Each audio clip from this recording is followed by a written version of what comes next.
Historia falsa, en el espacio y en la Tierra. Hola de nuevo. Gracias por estar aquí conmigo una vez más. Espero que estén todos muy bien.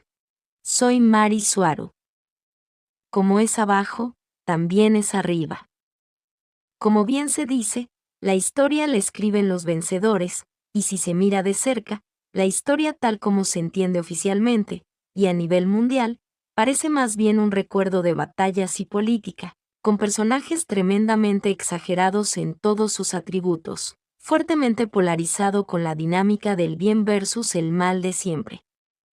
Simplemente contrastando lo que está escrito en los libros de historia con lo que cualquiera ve o vive empíricamente, parece haber una clara incongruencia, donde la narrativa oficial parece más un cuento de hadas, o un conjunto de mentiras, todas colocadas allí para impulsar una narrativa y una agenda. Como ejemplo, se puede ver que, en Occidente, en todas las películas y medios de comunicación en general, se retrata a Rusia como el lado malvado, donde la gente de allí no solo está en contra de todos los intereses occidentales, sino que también se la retrata como un grupo de patéticos incompetentes. Mientras que en Rusia ocurre todo lo contrario. En los medios de comunicación allí, especialmente en lo que se refiere a lo que se consume localmente, los patéticos incompetentes son los de Occidente, y también son retratados como malvados que quieren destruir a la buena y vieja madre Rusia. Y ahora esto vuelve a suceder, ya que todos los medios, noticias y simples puntos de vista provenientes de Rusia son retratados en los medios occidentales como desinformación, mentiras provenientes del gobierno ruso para manipular la percepción pública y ganar apoyo, como si los medios de comunicación occidentales no fueran alterados ni controlados de esa manera, incluso peor, imponiendo un punto de vista unilateral anti-Rusia al pueblo occidental. Y como ambos bandos están manipulando la percepción del público, al final nada. Ningún dato que llega a la gente es verdad, ni nada parecido. Todo termina siendo una pelea por ver quién es el mejor mentiroso. Solo estoy usando a Rusia y sus problemas como ejemplo, ya que esto sucede en todas partes y con todos los temas que tienen alguna trascendencia o importancia real en el mundo. Y cuando todo esto se escriba en los libros de historia, lo que aparezca allí no reflejará la verdad exterior. Además, el lado que no sirve a los intereses actuales será esencialmente borrado, como está sucediendo ahora con todo lo que sucedió en la ahora extinta Unión Soviética, ya que cada vez es más difícil investigar allí cualquier historia que no tenga que ver con la política oficialmente aceptada. Y todo esto termina retratando a la Unión Soviética solo como un imperio del mal, cuando en realidad fue un lugar más, con sus cosas malas y sus cosas buenas, como en todos lados. Toda la Unión Soviética a nivel popular está desapareciendo tan rápido que es casi como si no hubiera existido en absoluto. La historia del pueblo, lo que hicieron y lo que pensaron, todo ha desaparecido salvo grandes obras y escritos que por ahora todavía son difíciles de borrar, así como lo que queda en la memoria de quienes vivieron entonces. Y aún usando a Rusia como ejemplo, no es la primera vez que una civilización entera es borrada allí, pues hay una gran cantidad de evidencia de la existencia de una civilización avanzada, o cultura aparentemente llamada Tartaria. Cada vez surgen más pruebas de la existencia de innumerables grandes ciudades reducidas a escombros y enterradas en las profundidades de la naturaleza siberiana, por ejemplo, donde la naturaleza ahora reclama toda esa superficie, ayudando a borrar la memoria de todo un pasado que fue tan importante, que debería estar en los libros de historia. Hoy en día, Y a medida que pasa el tiempo y todos podemos investigar la historia oficial a través de Internet, cualquiera con 2 neuronas en funcionamiento puede empezar a conectar los puntos y ver que demasiadas cosas en la historia no cuadran. No solo las fechas equivocadas o manipuladas, sino que también los eventos mismos parecen alterados para encajar en una oscura agenda de control mental.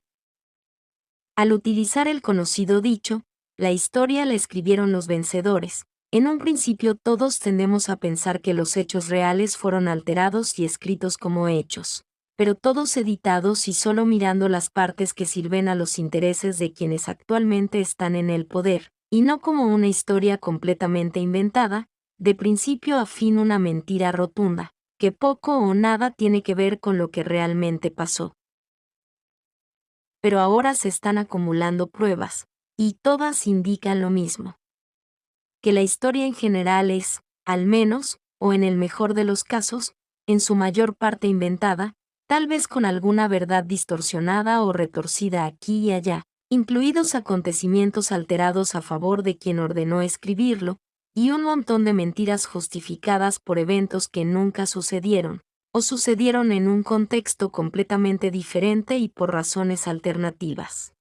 Y el aspecto de la historia que la evidencia señala como el más fuertemente alterado, son las fechas. El momento de los acontecimientos en toda la narrativa oficialmente aceptada simplemente no cuadra si se somete a un escrutinio serio.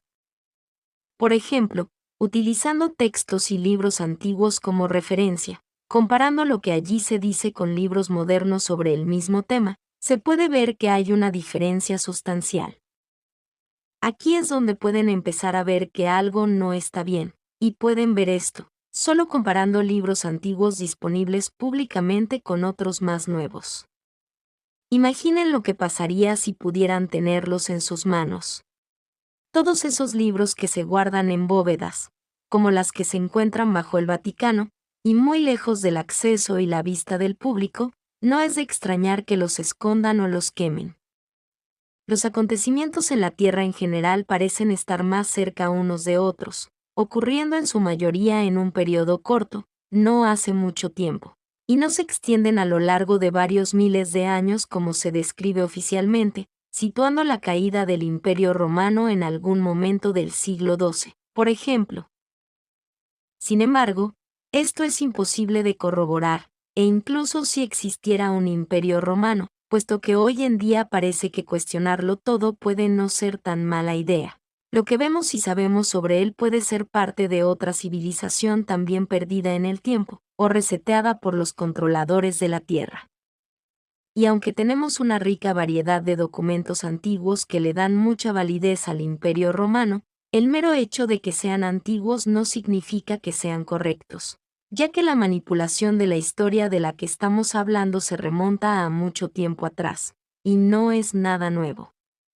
Sin embargo, acepto plenamente que hay pocas cosas en la historia tan bien documentadas como el Imperio Romano, y con detalles nauseabundos, ya que muchos libros que registran transacciones comerciales aún sobreviven hasta el día de hoy, por lo que literalmente podemos ver cuántos pollos se intercambiaban por cuántos sacos de trigo, en aquel entonces.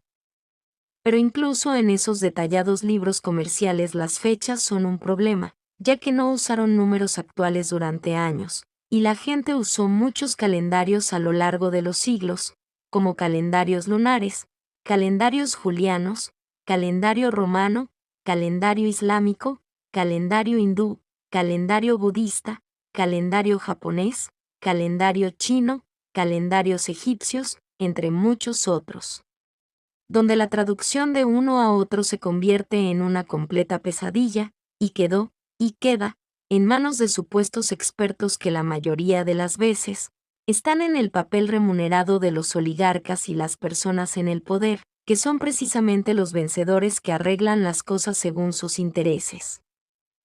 Situar una serie de acontecimientos mundiales sincronizados que ocurrieron en tiempos antiguos es tan complicado que difícilmente creo que sea posible.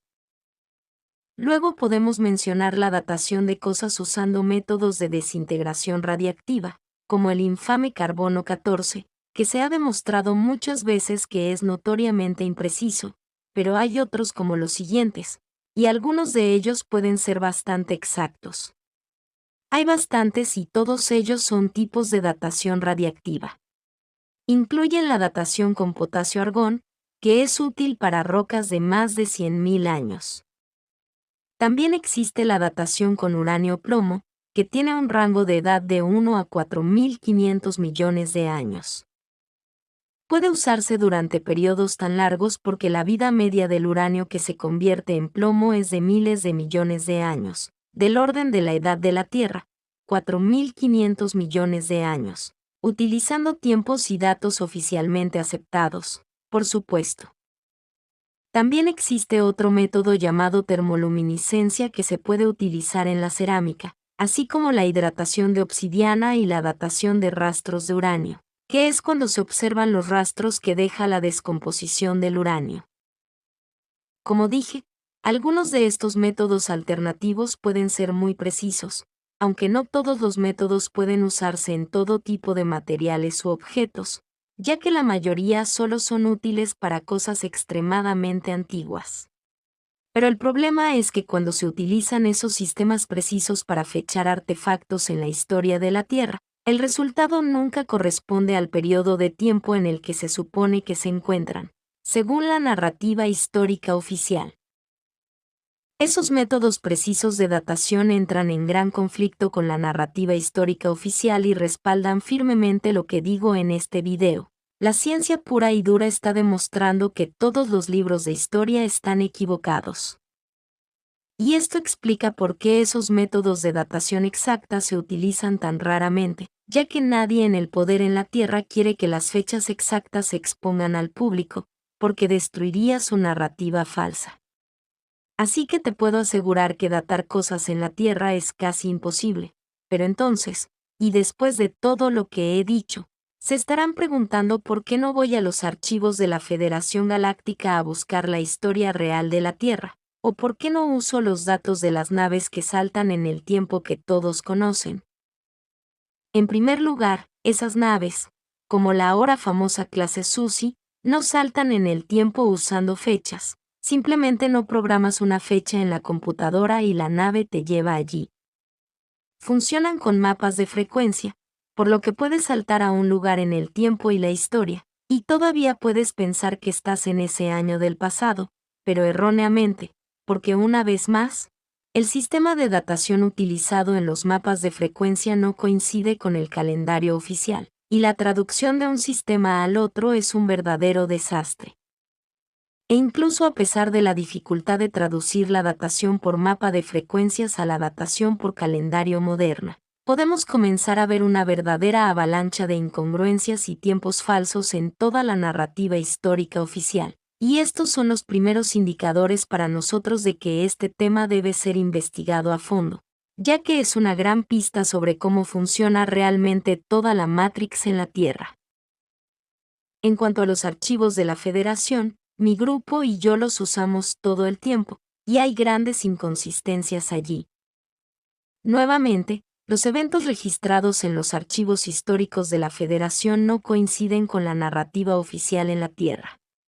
Pero difícilmente puedo decir que sean ciertas, o que la historia de la Tierra tal como la acepta la Federación, sea la verdadera narrativa porque, aunque diferente, está tan llena de inconsistencias y agujeros en la narrativa, que solo termina siendo otra versión más de la historia de la Tierra, básicamente la misma, pero con un giro que tampoco coincide con los hechos reales y científicamente probados. Por ejemplo, Tartaria también falta allí, cuando ahora tenemos una avalancha de datos que indican que realmente existió y era muy relevante. Entonces terminamos preguntándonos por qué no solo el cabal de la Tierra, sino la propia Federación Galáctica, querrían borrar por completo a Tartaria de nuestra memoria colectiva.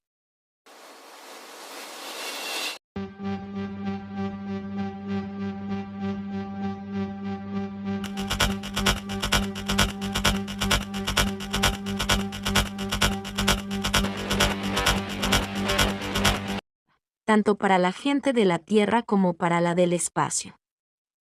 Sabiendo que la Federación Galáctica es el verdadero controlador de la Tierra, el gobierno detrás de los gobiernos profundos, solo podemos terminar concluyendo que la directiva de borrar Tartaria, entre tantas otras cosas, vino de la propia Federación, y no solo del así llamado cabal en la Tierra.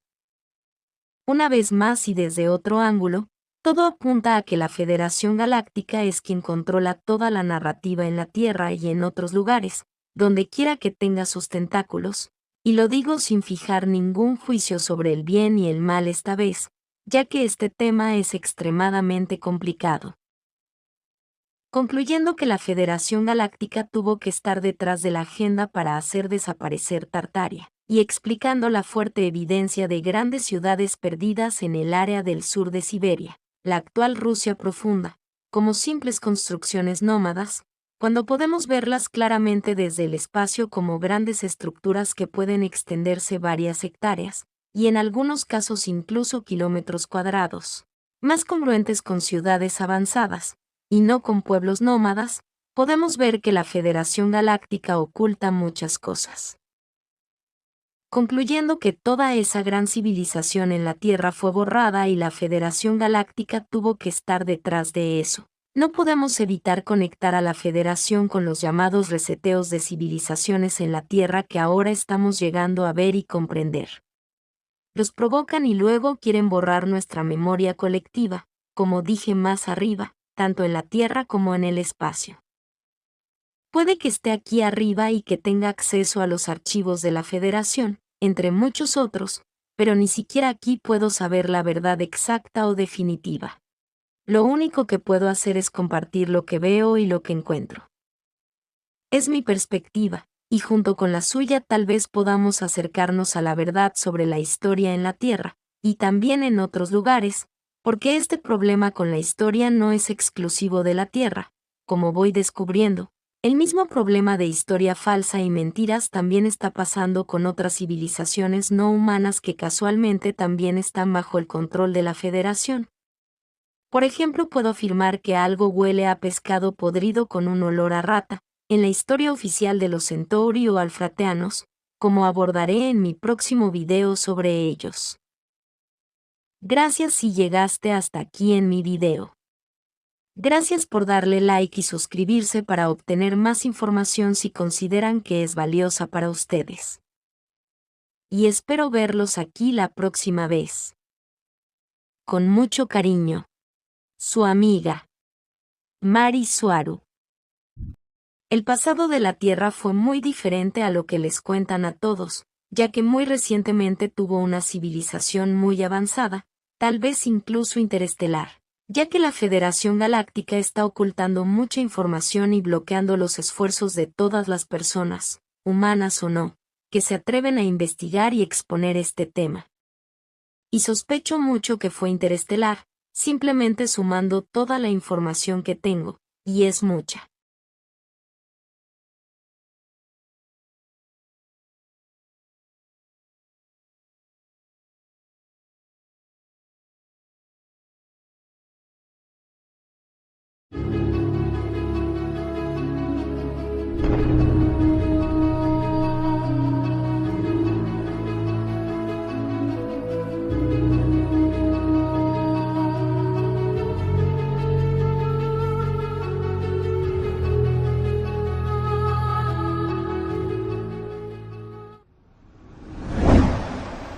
Originalmente en español, abril 2022.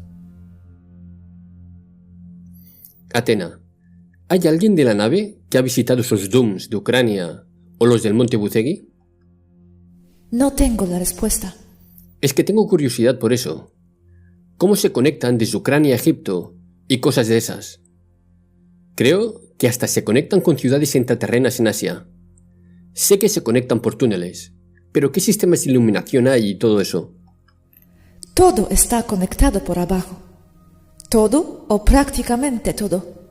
Se puede viajar desde Roma a Giza, a Buzegui, a Ucrania, Crimea, a Angkor Wat, a Nazca, a Área 51, a Dulce y además dumps sin salir de la superficie. Allí y muchos más lugares. Madre mía.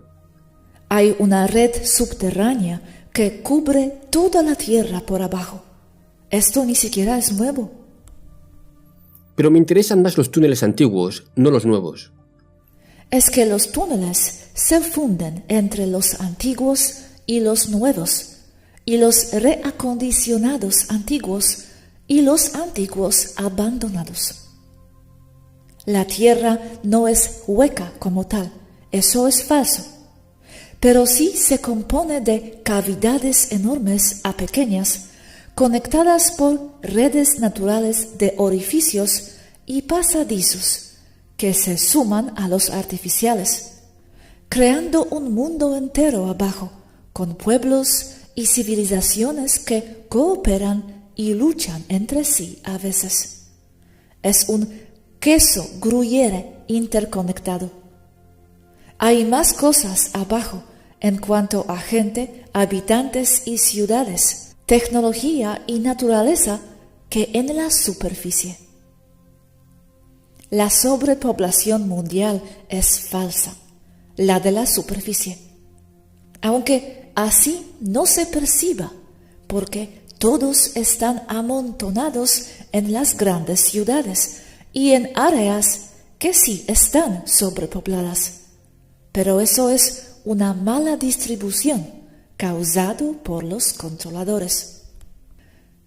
Y unos cuantos humanos arriba, con sus malas formas de comportarse, pueden hacer mucho daño al ecosistema. Mas si se les suma a la mala educación y valores destructivos que les imponen a la población humana, que está constantemente en modo de supervivencia y de servirse a sí mismos. Entonces el problema no son los números de humanos que hay que reducir, sino su comportamiento destructivo. Y quienes los programaron así son los mismos del Cabal. El mundo no está constituido como se les dicen. Esto nadie lo traga, nadie lo entiende o lo ve posible, pero es la verdad. Todo en lo que se basan los humanos, desde historia, medicina, ciencia y todo lo que eso trae, es manipulado y falso. Por ejemplo, me puse a investigar sobre Tartaria y sale que con otros nombres y con el mismo sí existió y ya lo comprendo mejor. No completamente porque es información nueva para mí, pero sí existen registros no humanos sobre Tartaria y, de nuevo, lo que me confirma esto es lo que ya hemos dicho, que la historia es manipulada.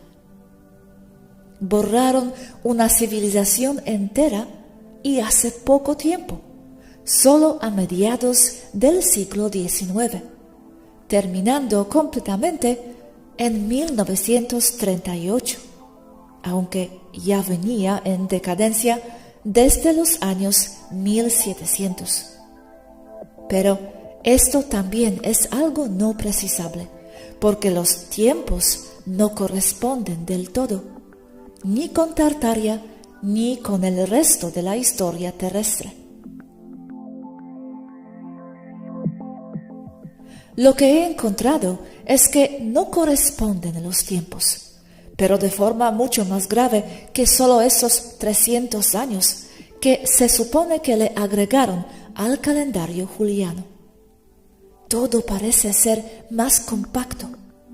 Es decir, que los sucesos desde hace por lo menos 2000 años sucedieron en mucho menos tiempo.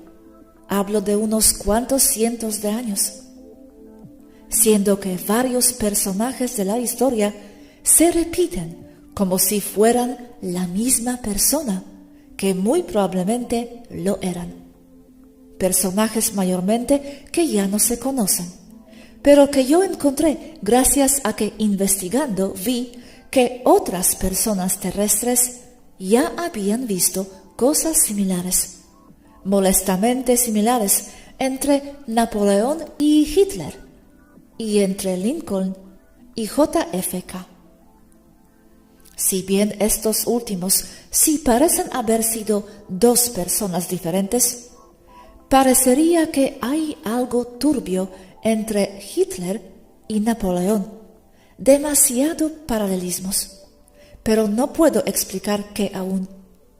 Sigo pensando que fueron dos personas diferentes, pero que sus historias o la historia repite lo que pasó, solo porque todo es inventado de todas formas. Repiten por falta de inventiva o porque entran en bucles. Pero entre personajes que fueron completamente borrados en la historia de la Tierra, pero que sí quedaron grabados en los registros históricos de la Federación o incluso de Taijeta, personajes que fueron registrados como históricos en la Tierra como reales, encuentro que vivieron en épocas diferentes, separados por cientos de años, pero que sus vidas son las mismas. Esto de nuevo se ve, y como ejemplo, con los paralelismos entre Jesucristo y una larga lista que incluye a Horus y hasta a Buda.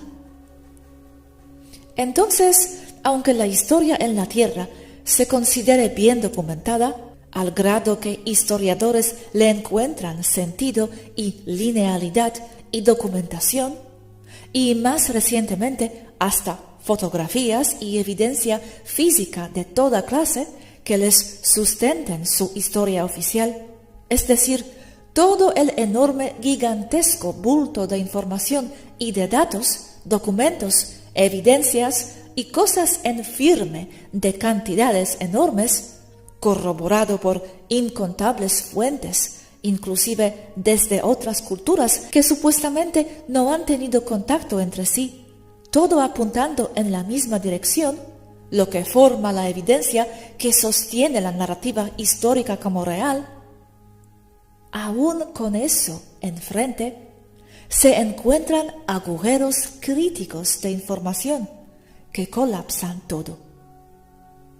Lamentablemente, dichos agujeros son mayormente de información no humana, registrado por Federación fuera de la Tierra, aunque también hay agujeros de información que se encuentran en la Tierra. Uno de esos agujeros de información más grandes es todo lo respecto de Tartaria. Se supone que en toda la zona de Siberia, que es enorme, en el pasado reciente, solo estaba habitado por tribus nómadas sin civilización y con poco control o dominio sobre ellos de parte de Moscú, por la simple vastedad de las distancias, lo que imposibilitaba que se dominara sobre dichos territorios vastos y difíciles. Esto, en mis investigaciones recientes, resulta ser completamente falso, siendo que ese vasto territorio en su mayor parte es estepa y bosque, que lo hace ideal para la colonización y el desarrollo de civilizaciones de alto grado de avance. Es aquí en donde entra Tartaria, que según la evidencia que he visto, componía por lo menos desde unos 1000 a 2000 kilómetros al oeste de Moscú, hasta la península de Kamchatka, incluyendo Siberia alta y baja, y la zona de los Balcanes hasta Kazajistán y posiblemente hasta Afganistán, también incluyendo territorios que hoy son Mongolia, Tíbet y la parte norte de China. En estas estepas de la hoy Rusia se encuentra vasta evidencia hasta hoy en día de grandes ciudades que han sido borradas de forma artificial, quedando solo algunas edificaciones altamente sofisticadas en forma de ruinas y quedando cimientos y bases de edificios grandes. Hoy todo cubierto de pastizal y de pastores cuidando sus cabras. Aún entre los pastores, cuando se encuentran con una de estas ciudades arrasadas que solo quedan los cimientos cubiertos de pasto corto, dicen que la zona se llama Ciudad Vieja o Antigua y que no saben nada al respecto de qué o quién estaba ahí. En algunas ocasiones tomando dichas zonas como lugares malditos, que no se debe uno acercar a ellas.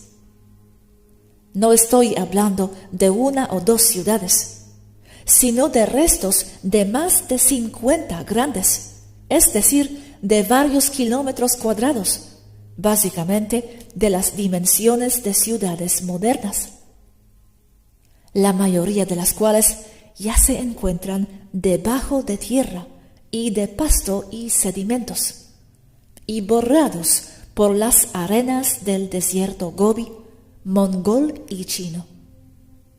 Sin embargo, usando tecnología humana de radar de penetración de tierra, digamos no con los sensores del aguillón de nariz de la Tolteca, se encuentran fácilmente. Pero dado que se sabe el ritmo con el que una edificación es borrada por la naturaleza, se puede ver que fueron niveladas esas ciudades de forma artificial. Esto queda como evidencia que yo veo desde aquí, y no solo como lo que investigué históricamente, sino con el gravitómetro y el radar de nariz de esta nave, que efectivamente había una civilización altamente sofisticada y muy vasta en la zona de Siberia y hacia varias direcciones de ahí, lo que es la gran masa de Rusia del Este. ¿Pero cuándo se empezó a eliminar esas construcciones? ¿Con qué finalidad? ¿Dónde fueron sus habitantes? Según la evidencia y usando los mejores datos, y usando un falso marco temporal, fue destruido entre los años 1700 y los primeros del siglo XX, con la mayor masa de destrucción a mediados del siglo XIX. ¿Dónde fueron sus habitantes? La evidencia demuestra que hubo un genocidio. ¿Qué personajes históricos vivían allí? Personajes que mayormente han desaparecido de la faz de la tierra. Los borraron. ¿Eran de raza mongol o arios? La evidencia que tengo es que lo que tú llamas la raza mongol fue introducida allí artificialmente y por emigración a medida que se formaban vacíos sin población al irse eliminando los tartarios. Estos tribus nómadas de la población hoy llamada mongola tiene conexión directa con dos puntos, como mezcla de estos dos puntos, China y Corea, con evidencia de emigración directa desde Corea. ¿Y cuánto estaba avanzada esa civilización? Tecnológica avanzada con energía eléctrica .0, pero carentes de capacidad interestelar. En paréntesis, aún no puedo asegurar qué influencia tuvieron fuera de la Tierra. Radar de penetración indica presencia de innumerables, hablo de cientos, de pirámides y de restos de pirámides alrededor de dichas ruinas de las ciudades grandes ahí detectadas, siendo que la mayor concentración de pirámides se encuentra debajo del Gobi y norte de China, en donde hasta hoy en día se encuentran incontables visibles a simple vista sobre la superficie. ¿Pero no tenían la capacidad de defenderse? Aún no tengo respuesta a qué exactamente pasó con ellos, porque la evidencia que tengo demuestra que hubo varias guerras con el Occidente, guerras tradicionales, en donde los historiadores solo cambiaron los nombres y las locaciones para que entren en una narrativa forzada por ellos. ¿Eran de piel blanca y ojos azules? Altamente probable, sí, y de estatura muy alta. ¿Eran gigantes? En la Tierra, los historiadores y los que investigan Tartaria sí alegan que eran gigantes. Es muy probable que sí, aunque no así de súper altos. Aún no tengo información concluyente sobre esta parte. ¿Fueron los rusos que barrieron esas ciudades? Fue el Cabal, eso lo puedo decir, usando guerras históricas como las napoleónicas, pero mintiendo sobre los lugares y las batallas. Esto aún no lo tengo bien explicado o precisado aún. Ahora mira esta imagen. Esto lo encontré en la Tierra, y es lo que alejan investigadores de la Tierra sobre Tartaria, pero para mí es muy revelador. Mira la posición de la muralla china, cortando del norte hacia Mongolia, antes Tartaria, separando del sur.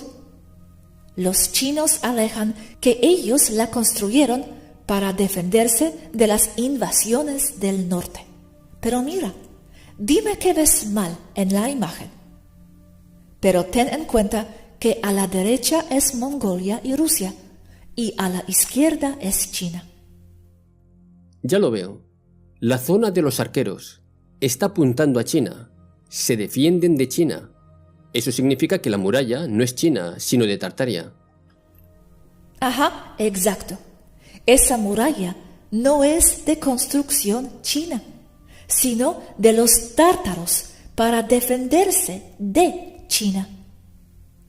Y para acabar de agravar todo, el tipo de construcción, diseño, arquitectura y tipo de materiales son iguales a los que se encuentran en las ruinas y vestigios de las ciudades destruidas en Mongolia y Siberia. Bienvenidos a Mente Abierta. Este será un video similar al video pasado de qué tipo de acontecimientos estaban ocultos para nosotros de 1915 a 1930. Periodos de tiempo de un antes y un después, entre comillas, significando como algunos puntos de referencia históricos, delineados por ciertos eventos, que podrían darnos una idea de un marco de tiempo en el que las cosas sufrieron los cambios más dramáticos. Ahora bien, este video será una extensión del video de la Guerra de los Dioses que ya publiqué anteriormente, aquel video donde nos preguntábamos del porqué de esos enormes círculos o cráteres por toda la Tierra, de si quizás serían rastros de bombas o algo por el estilo. Los lagos circulares normalmente se consideran creaciones admirables de la naturaleza, pero también hay lagos más pequeños con forma redonda e imperfecta. Contamos con múltiples razones para la existencia de dichos lagos. Esos normalmente son cráteres de meteoritos, sumideros, lagos de explosión de gas y etc. Hay cientos de miles y a veces millones, al igual que su edad basada en millones de años. Pero la pregunta era, ¿son esos lagos realmente naturales? ¿Y son realmente tan viejos como nos dicen? Ok, la razón de este video es porque quizás hubo ciertos puntos que no logramos conectar. Así que comencemos. La hipótesis de este video es llamada hipótesis de destrucción de 1811 a 1812. Creo que merece una discusión propia. Si los daños a varias ciudades e infraestructura relacionados con la Guerra Civil de los Estados Unidos de 1861 a 1865, a los que probablemente podríamos agregar todos los incendios urbanos, fueran realmente el resultado del llamado terremoto entre comillas de Nuevo Madrid de 1811 a 1812, estos fuegos entre comillas sin víctimas probablemente terminarían con millones de humanos muertos de todos los tamaños. Agrégale esta ridícula tabla de crecimiento de población mundial y encaja perfectamente. De esta forma, las destrucciones de la guerra de Crimea tienen una explicación mucho mejor. Todas las guerras de 1812, tanto napoleónicas en Europa como la Segunda Guerra de la Independencia en los Estados Unidos, se conectan. Ahora que este 1812 es la mayoría de las independencias en toda América, la quema de Moscú y Washington DC se explica mucho mejor de lo que sugiere la narrativa. El año sin verano de aquel video pasado que ya presenté, que supuestamente fue en 1816, también se mete en la mezcla, pero probablemente termine retrasándose 1 o 2 años. Se establece el tiempo fantasma que podría ir de 1812 hasta aproximadamente 1871, o puede ser un poco más tarde, con todo lo que está entremetido, inventado. Faltaban millones de multitudes visitando exposiciones. ¿A dónde fueron? En ninguna parte. Sin estas exposiciones no tenemos historia, al menos en los Estados Unidos, que es donde con mayor frecuencia se celebraron. Ahora sácalas de la ecuación. Sin todas las fotos del avance entre comillas de las expo, ¿qué nos queda? Nos quedamos con las fotos escenificadas de la guerra civil. Quítalas también y no tenemos más que dibujos animados para la historia fotográfica. Y lo mismo sucede para todos los países. Estas ciudades abandonadas de la década de 1860 tendrían una mejor explicación. Y parece que el escenario anterior podría aplicarse al resto del mundo. Y finalmente todo lo anterior se une con un arma. Y probablemente sean las fases. Si el poder de las fases es real, esta tecnología no podría existir en el vacío de los carritos de caballo. Había otras cosas increíbles por ahí, como trenes neumáticos y otras cosas avanzadas. El tiempo de la invención de la fotografía se tira por la ventana. Probablemente también podríamos tener en cuenta nuestros bosques jóvenes. Esencialmente terminamos con un solo evento de destrucción distribuido en el tiempo, con varias causas de destrucción asignadas. Para una posible explicación de la inundación de lodo, que no requiere agua desde arriba o desde los lados, ¿sabías que aparentemente las aguas subterráneas pueden formar olas arrastrando la tierra con ellas?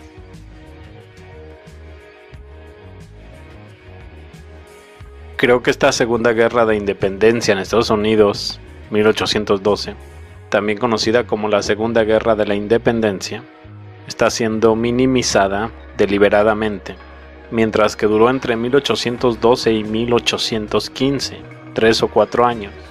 ¿Qué tanto se habla de esta guerra en 1812? Se trata de la primera guerra de la independencia y de la guerra civil. Ocurren cosas curiosas. Estados Unidos entra en Canadá, quema partes de Toronto y se va. Reino Unido entra en Estados Unidos, quema partes de Washington DC y se va. Simultáneamente, Napoleón entra en Moscú, quema la ciudad y se va. ¿Cuál es el punto de estas acciones?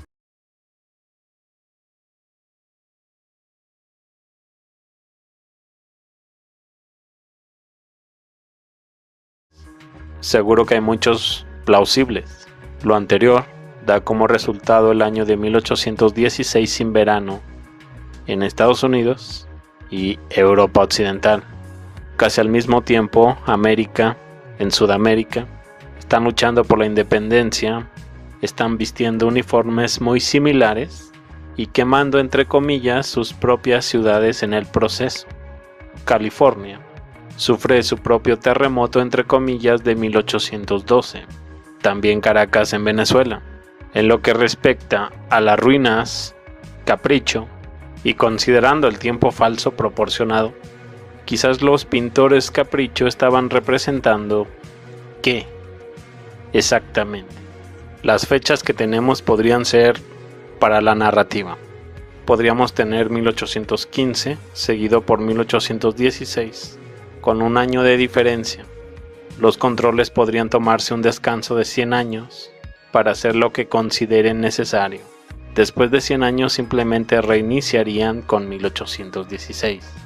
Creo que esta es la técnica detrás de después del incendio, reconstruyeron rápidamente la ciudad, donde el caso de Seattle de 1889-1890 le dio la narrativa 5.600 edificios de ladrillo en 18 meses. Es la única forma de que la revolución industrial tenga algún sentido. Fue un buen movimiento esto de la revolución industrial. La paradoja tecnológica inexplicable fue etiquetada con un nombre pegadizo y se convirtió en uno de los mayores logros de la humanidad. Sin embargo, si ponemos todos los demás eventos en la misma línea de tiempo, esta revolución parecería más ridícula, aunque incluso en sí mismo es uno de los cuentos de hadas más ridículos. Claramente tenemos objetos como este gran barco del este, entre comillas, el tendido de cable submarino de Europa a los Estados Unidos y la patente del tornillo del barco BPP en la década de 1850. Todas estas cosas son anteriores a un rollo de papel higiénico de unos 30 años. No hay razones aceptables para que sucedan cosas así, así como no hay razón para tener un tren neumático hace 150 años, mientras que Elon Musk trabaja para construir uno en el 2019. Tenemos explicaciones plausibles y tenemos que estar satisfechos con ellas porque no hay otra opción. Así que empezamos a prestar mucha atención a que todo tiene su origen en el siglo XIX. Si no fue creado en el siglo XIX, fue redescubierto entre comillas en el siglo XIX. Creo que esta imagen puede representar todo esto. Dos estados mentales. Uno pensando que este es el diseño previsto, el sugerido por la narrativa, y el otro tratando de averiguar qué cosa estaba pasando en el mundo para crear tal artilugio. Creo que significa lo siguiente, que antes de 1877, este automóvil no necesitaba ningún caballo para moverse. Ahora bien, todavía no tengo idea de cuánto tiempo fue eso. El antes de 1877, entre comillas. ¿Qué opinas de toda esta serie de eventos ocurridos en nuestro pasado cercano? En esta hipótesis de destrucción, a la cual se pueden sumar varios eventos. Tenemos todas las revoluciones de independencia, todos estos terremotos, sobre todo el de Nuevo Madrid de 1811 a 1812. Tenemos todos estos fuegos sin víctimas. Tenemos el año sin verano de 1816. Tenemos todas estas multitudes visitando exposiciones. Tenemos todas estas fotos de ciudades abandonadas en la década de 1860. Agrégale a todo esto la ridícula tabla de crecimiento de población mundial y encaja perfectamente. Ok, yo me despido y los veo más adelante con más información.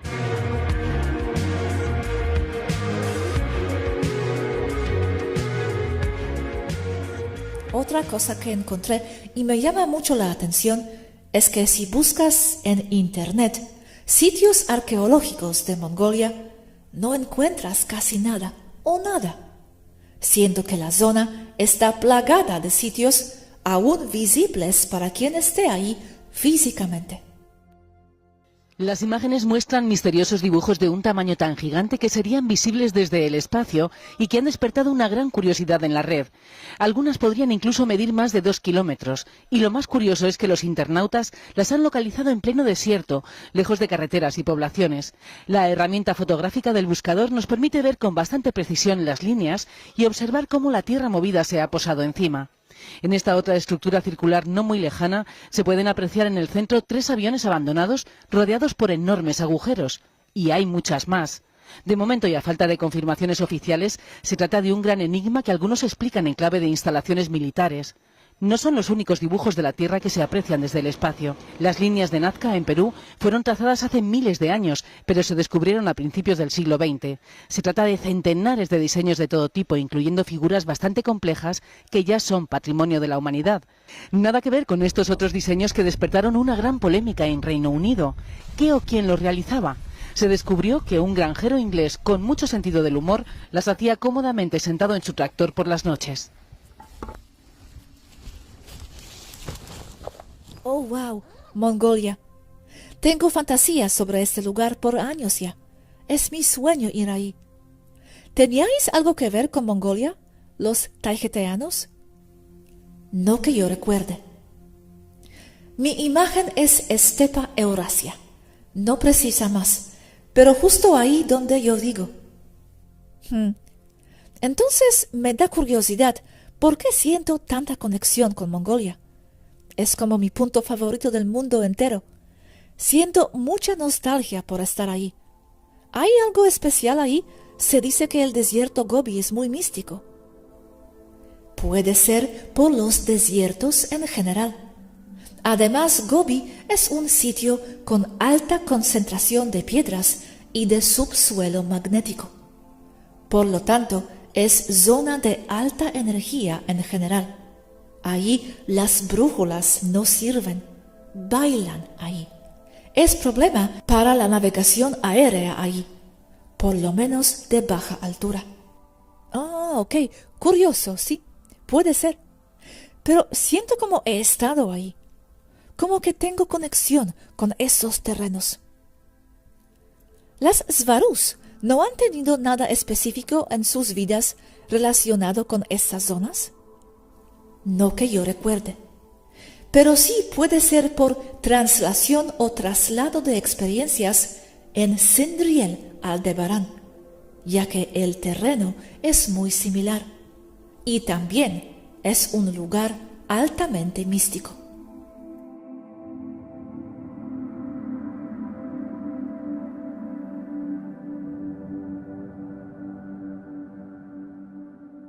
Es que dirán que si las Svarus han viajado al pasado y vieron que lo que sea, ok, sí, se vieron algunas cosas, no todas. Otras no se encontraron, la mayoría debo agregar. Pero antes se dijo o se pensaba que no se habían encontrado porque no se navega por fechas, sino por frecuencias con mapas de frecuencias, no lineales. No es como que se ponga una fecha en el ordenador de navegación y ya llegues ahí. Entonces, para encontrar un acontecimiento, debes tener ya hecho un mapa de frecuencias. Y si no lo tienes, hay que ir investigando y formando tu mapa propio. Entonces, por ejemplo, si se va a la Francia de 1799, estarás en Francia con el mapa de frecuencias, pero no sabes qué año es. Solo calculas el año como calculamos nuestras edades de nosotras. Y de poco sirve preguntarle a alguien en las calles de París de 1799, porque la gente era tan ignorante e iletrada que ni siquiera te pueden responder dónde estás, menos en qué año viven. Qué interesante, sí. Porque la gente no entiende eso. Se piensan que viajando al pasado y regresando ya puedes hablar de algo que pasó, según ellos. Si bien algunas veces sí se encuentra y sí corresponde, se toma ese acontecimiento como un marcador de año desde donde basarse para calcular la fecha que corresponde a otro acontecimiento. Pero es calculado. Y desde siempre las tripulaciones de nave lo han tomado por hecho, que ahí es. Pero si cuestionas todo esto, verás que todo es calculado y no en firme. Por lo tanto, propenso a incontables errores. Errores que sí reportan tripulaciones de nave, de Sandcloak mayormente, que por cálculo no se encuentra lo que debería estar ocurriendo donde aterrizaron. ¡Wow! Sí, nunca se me hubiera ocurrido este punto. Y curioso que no se pudo preguntar a la gente allí qué año era. No saben o te contestan mal. Puede ser porque realmente no saben o porque les dicen un año que no corresponde a lo que tú piensas que debería. Otro problema es que en el pasado se usaban otros calendarios que luego calcularon e intentaron sincronizar con el juliano. Entonces le preguntas a alguien en la calle en una ciudad de Europa de 1700 y te podrían contestar con un número que no entiendes. Movieron los calendarios muchas veces, no solo una, y hablo del juliano, sin mencionar los demás sistemas. Entonces se hace una sopa confusa, en donde el resultado es que los sucesos históricos no corresponden a lo que les dicen en los libros de historia. No me importa lo bien documentados que estén, no corresponde. Parece todo sincronizado y plantado allí, como evidencia histórica que encaje en una narrativa. Tartaria es un buen ejemplo de esto. Borraron esta civilización porque no encaja ni corresponde a la narrativa. Es decir, lo que dicen muchos parece ser verdad. Eso es evidencia de un reseteo de la humanidad, y en época muy reciente, siglo XIX y XX, así de reciente, menos de hace 100 años. Pero esto es un trabajo de ir juntando los puntos, porque otros investigadores terrestres sobre Tartaria reportan que hubo un boom o una cantidad enorme de huérfanos entre los años 1830 y 1940. Yo he visto fotos de hileras e hileras de niños en galeras. Niños que luego dicen que les dieron nuevas identidades, pero que luego desaparecieron. Dicen que fueron fundidos entre la población general. Pero esto me huele mal, porque siento que por lógica acabaron abajo de la tierra, en túneles, al servicio del cabal humano y no humano, pero parecieran como vestigios de una emigración extraña desde ciudades y países que simplemente no existen, o sea, Tartaria. Hay muy poco acerca de miles de niños refugiados entre 1830 y 1940, pero buscando sí encontré. Solo es que no documenté todo, porque a veces no sé si es relevante o no, ya que acabo juntando los puntos en mi mente después y que ya no sé dónde vi cada cosa. Porque para encontrar algo, debo ver un volumen de información chatarra enorme y desechar todo con la mente. ¿Y qué región era? Has mencionado arriba, creo, pero no he leído aún. Europa, toda, pero con evidencia de que en América también. Yo escuché que muchos trenes de esos niños llegaban a Alemania, los embarcaban dirección la Antártida. No sé dónde lo leí, pero eran trenes con muchas personas blancas y rubias, y nadie sabía de dónde salían. Convoys súper largos dirección Alemania, 1940. Eso encaja directamente con lo que les estoy diciendo. Es que yo te doy el dato.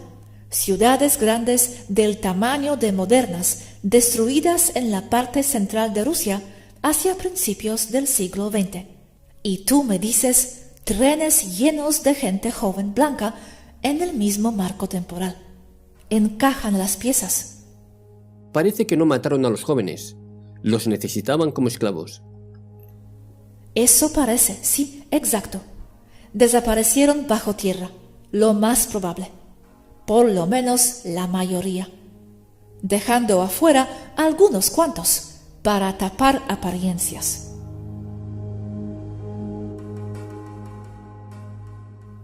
Mapa muy difícil de encontrar de las detonaciones de pruebas nucleares de bombas en la Unión Soviética. Voy a algo.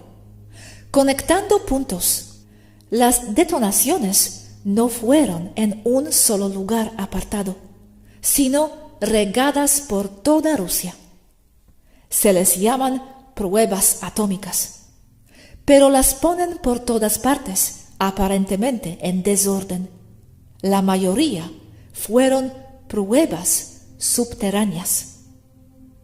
Aunque me tardaría más tiempo en desarrollar un mapa manualmente, usando el PS con los datos que tengo aquí. El lugar de las detonaciones corresponden casi a la perfección, ya sea con lugares con dumps antiguos, entradas al intraterreno o ciudades grandes de la antigua Tartaria. Esto es alarmante. Buscando datos, un segundo. Estuve investigando un señor llamado Alexander Barchenko, que estuvo involucrado con las pruebas atómicas de la Unión Soviética en la península de Kola.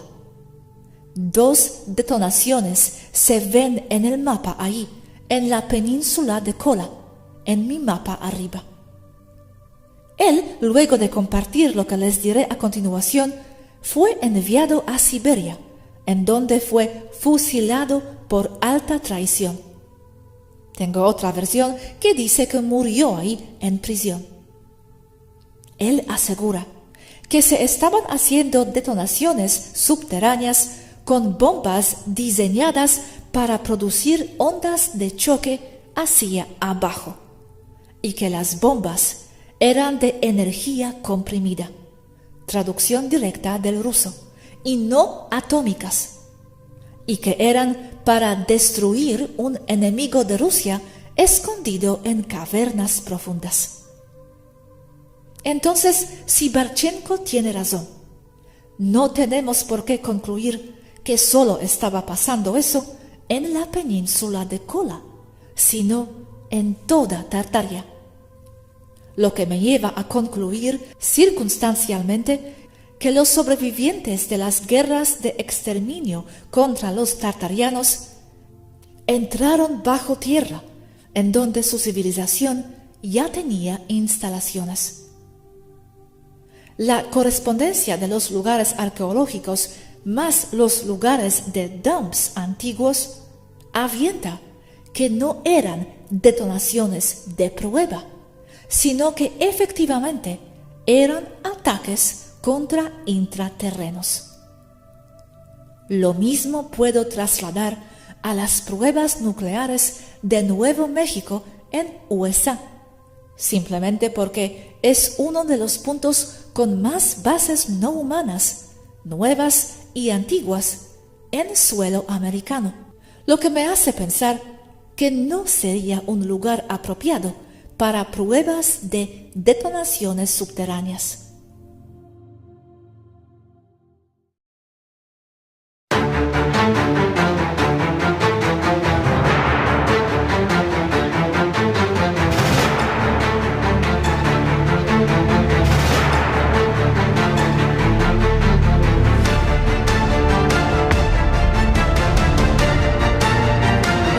Nucleares subterráneos se realizan para evitar el esparcimiento de material radiactivo en la atmósfera. El lugar se elige en función de su ubicación y de la estructura geológica. Luego hay que cavar un ducto vertical de 200 a 800 metros y otro de 1 a 3 metros de ancho. El dispositivo nuclear es armado y colocado en un contenedor. El conjunto es llevado hasta la posición de detonación. El ducto es obstruido con varias capas de arena, yeso e incluso asfalto. Aparatos de control colocados en una caja de plomo son posicionados a menor profundidad. Grabarán parámetros radiológicos y sísmicos. La carga atómica es entonces accionada a distancia. La explosión libera una energía colosal y genera ondas expansivas. Bajo el calor y la presión, el dispositivo y la roca circundante se derriten antes de evaporarse. La explosión forma una cavidad. Los gases calientes se enfrían y un menisco de lava se deposita en el fondo. La temperatura y la presión continúan bajando hasta el derrumbe de la cavidad, que forma por lo menos un cráter en la superficie. Cuando la cavidad se enfrió suficientemente, un nuevo ducto permite recuperar muestras del lugar de la explosión. Sin duda, todos recordamos el 11 de septiembre del 2001 como el día que cambió el mundo. Hoy, hace 19 años, la humanidad se cimbró con las imágenes que estábamos viendo por televisión en tiempo real, las cuales parecían sacadas de una película de acción. El 11S dejó una terrible herida en Estados Unidos y el resto del mundo jamás volvió a ser el mismo. Pero los atentados de ese día también están envueltos en una serie de teorías de la conspiración, las cuales van desde el desplome de las Torres Gemelas, que fue a causa no del impacto de los aviones, pero creo que, pues bueno, el que tiene más información sobre esto, como siempre, es Anonymous. Anonymous, ¿cómo estás? Como bien dices, Paco, tengo más teorías. Solo hay que recordar que el día de los atentados, los medios de comunicación se saturaron de información y al pasar de los años ha salido a la luz mucha más. Después del atentado surgió el Movimiento por la Verdad 9/11, en el cual un grupo de ingenieros y especialistas rechazan el desplome de las torres por el impacto de los aviones Boeing 767 de United Airlines y 757 de American Airlines. Argumentan que la forma de la caída limpia hacia el interior de las estructuras es típica de los derrumbamientos por cargas de explosivos y detonaciones de los mismos. También niegan que el fuego haya sido un factor, pues en ambas torres no se veían grandes llamaradas que pudieran dañar las estructuras de metal. Pues bueno, Anonymous, esto sí es algo complejo para poder creer esta teoría después de ver cómo las personas se lanzaban al vacío antes de que el fuego los alcanzara.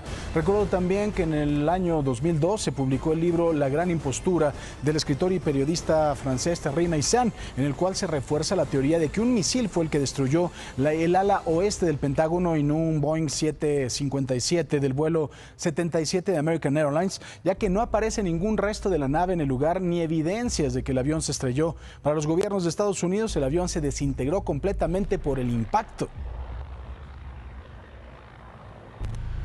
Para muchos un hecho impensable, Paco, como incomprensible es lo que pasó con el vuelo 93 de United Airlines. La versión oficial es que un grupo de pasajeros, al ver que el vuelo había sido tomado por un grupo de terroristas, deciden enfrentarlos y tomar el control de la nave antes de que pudieran llegar a su objetivo, en este caso el Capitolio o la Casa Blanca.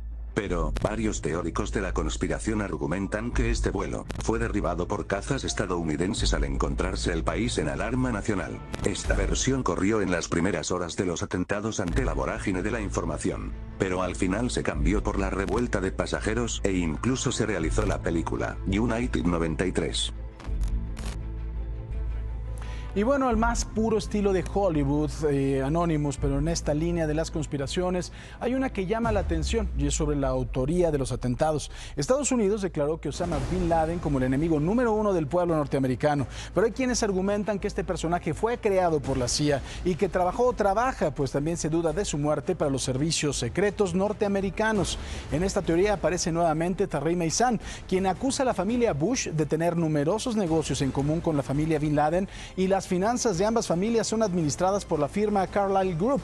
Bin Laden negó la autoría de dichos ataques en un comunicado de la cadena de televisión Al Jazeera, pocos días después de ocurridos los atentados, aunque se encontró un video 3 años después de los mismos, en 2004, en donde se le ve confirmando la autoría de los atentados. Muchos seguidores argumentan que es un montaje y que quien aparece en el video es un doble, además de que tenemos que recordar que antes del 9/11, George W. Bush había pasado como un líder desadvertido y tenía que legitimar su triunfo como presidente de los Estados Unidos después de unas muy cochinas elecciones, Anonymous.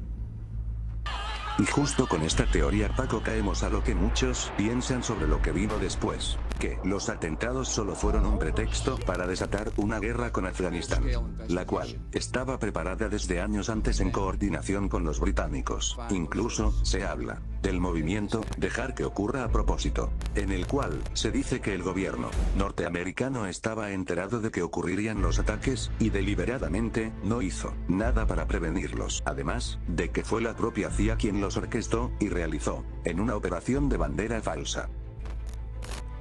Imagínate, Anonymous, que las miles de vidas que se perdieron el 11S fueron solo por interés económico y de poder para lograr controlar Medio Oriente con la posibilidad de construir un gasoducto de gas natural que pueda beneficiar a una nación.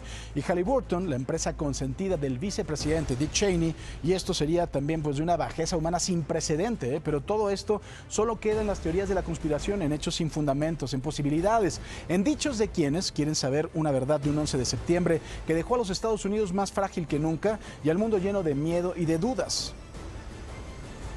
Además, Paco, no olvidemos que Afganistán es el principal productor de amapola del mundo, y que de ella se extraen el opio, la morfina y la heroína. Pero esa es otra historia. Nos vemos en la próxima teoría de la conspiración.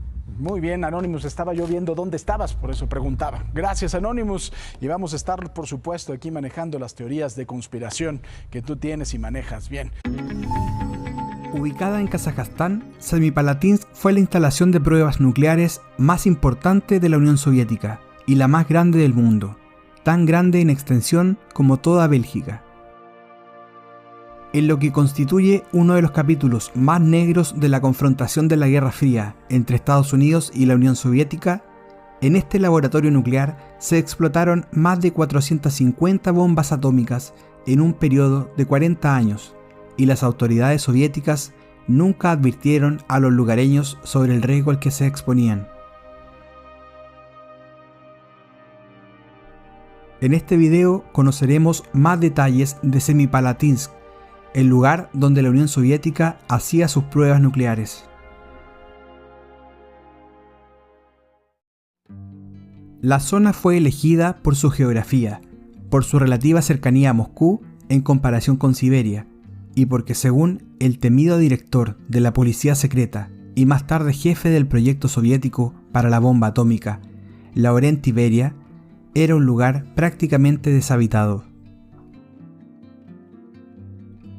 Precisamente por la dureza del terreno, el zar Nicolás I desterró en Semipalatinsk al escritor disidente ruso Fyodor Dostoyevsky en 1854. Lo cierto es que cuando se escogió este lugar, en 1947, en sus alrededores vivían cerca de 700.000 personas. Por primera vez, un arma nuclear en la Unión Soviética fue probada en agosto de 1949. La fuerza de la bomba era entonces de 22 kilotones. Se lanzó desde una torre en el sitio de pruebas de Semipalatinsk, esparciendo la lluvia radioactiva sobre las aldeas cercanas, que nunca fueron evacuadas. El campo experimental era una región a 64 kilómetros al oeste de la ciudad de Kurchatov. Durante el tiempo que se usó este lugar, se llevaron a cabo 456 explosiones, incluidas 340 subterráneas y 116 atmosféricas. Se sabe que el poder total de las cargas caídas en el sitio de pruebas desde 1949 a 1963 es 2.200 veces mayor que la fuerza de la bomba atómica lanzada por los Estados Unidos en 1945 sobre Hiroshima. El complejo Semipalatinsk fue de gran interés para los gobiernos extranjeros durante su operación, particularmente durante la fase en que se llevaron a cabo explosiones sobre el suelo en el campo experimental. Varios sobrevuelos de aviones espías U-2 examinaron los preparativos y los efectos de las armas, antes de ser reemplazados por reconocimiento satelital. El sitio fue cerrado oficialmente por el presidente de la República Socialista Soviética de Kazajstán, Nursultán Nazarbayev, el 29 de agosto de 1991. Unos meses más tarde, en diciembre del mismo año, Kazajistán declaró su independencia y renunció de forma voluntaria a uno de los arsenales nucleares más grandes del mundo, heredado tras el colapso de la Unión Soviética. La retirada de las tropas soviéticas trajo terribles consecuencias socioeconómicas para Semipalatinsk, un contingente de 500 soldados kazajos quedó a cargo de la seguridad de las instalaciones. La limpieza secreta de Semipalatinsk se hizo pública en la década del 2010. Después de algunas de las pruebas, el material radioactivo permaneció en el área abandonada, incluidas cantidades significativas de plutonio. El riesgo de que el material cayera en manos de carroñeros o terroristas se consideró una de las mayores amenazas a la seguridad nuclear desde el colapso de la Unión Soviética. La operación para abordar el problema implicó en parte verter concreto especial en los orificios de prueba para unir el plutonio residual. En otros casos, se sellaron los pozos de prueba de minas horizontales y se cubrieron las entradas. Finalmente, en octubre del 2012, científicos e ingenieros nucleares kazajos, rusos y estadounidenses celebraron la finalización de una operación secreta de 17 años y $150 millones en inversión para asegurar el plutonio en los túneles de las montañas. Gran parte del complejo de Semipalatinsk se ha abierto desde el 2014 y la actividad económica se ha reanudado, principalmente minería, pero también agricultura y turismo. Al igual que con otras áreas afectadas por la radioactividad, la falta de interferencia humana ha convertido a estas zonas en un refugio para la vida silvestre. En 1988 se realizaron estudios por la Universidad de Cambridge, tomando muestras de sangre de 40 familias diferentes que vivían en un distrito de Kazajstán que estaba directamente expuesta en altos niveles a las consecuencias de las pruebas de bombas soviéticas. Estos estudios concluyeron que las personas que habían estado expuestas a la lluvia radioactiva entre 1949 y 1956 tenían un aumento significativo de un 80% en las mutaciones de su ADN. Los hijos de estos individuos tenían un 50% más de mutaciones en comparación con sus homólogos de control.